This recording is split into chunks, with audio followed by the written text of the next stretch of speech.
Phone పని చేయాలంటే signal అవసరమే లేదు. అవును, మీరు వింటున్నది నిజమే. సిగ్నల్తో పని లేకుండా కాల్స్, మెసేజెస్ చేయొచ్చు. కాకపోతే మనం వాడే ఫోన్లో శాటిలైట్ కమ్యూనికేషన్ ఫీచర్ ఉండాలి. అలాంటి ఫెసిలిటీ ఉన్న ఫోన్ చైనాలో ఇప్పటికే అందుబాటులోకి తెచ్చింది ఒప్పో కంపెనీ. సెల్యులార్ నెట్వర్క్ లేని దగ్గర శాటిలైట్ కనెక్టివిటీతో ఫోన్ వాడొచ్చు.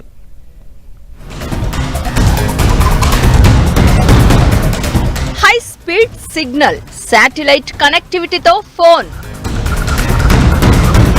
నెట్వర్క్ లేకపోతే ఉపగ్రహంతో కనెక్ట్ కావచ్చు.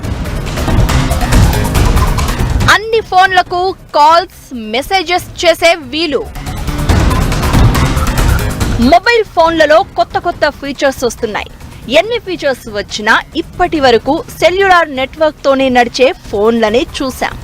కానీ ఇప్పుడు శాటిలైట్ కమ్ సెల్యులార్ సిగ్నల్ తో పనిచేసే మొబైల్ ఫోన్లు అందుబాటులోకి వచ్చాయి.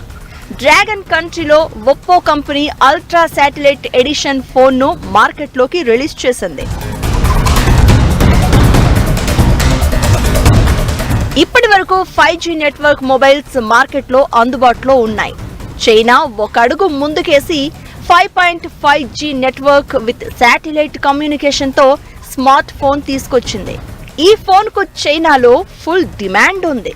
కాకపోతే అన్ని దేశాల్లో ఈ శాటిలైట్ ఎడిషన్ ఫోన్ ను వాడే అవకాశం ఉండదు. భద్రతా కారణాలతో కొన్ని దేశాల్లో శాటిలైట్ ఫోన్లను నార్మల్ పబ్లిక్ వాడడాన్ని నిషేధించారు. ఈ ఏడాది మొదట్లోనే 5.5G satellite edition phone demo success అయింది.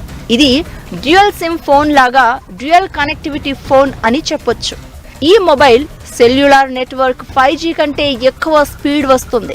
సెల్యులార్ నెట్వర్క్ లేని దగ్గర స్పెషల్ ఆప్షన్ పిక్ చేసుకుని శాటిలైట్ సిగ్నల్ తో పనిచేస్తుంది.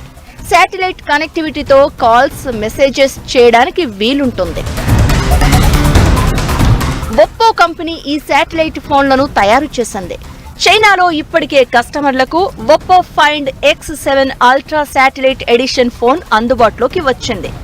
7,499 యువాన్లుగా దీని రేటు ఫిక్స్ చేశారు. అంటే ఇండియన్ కరెన్సీలో 86,000. 16GB ర్యామ్, 1TB స్టోరేజ్ తో దీని కాన్ఫిగరేషన్ ను డిజైన్ చేశారు.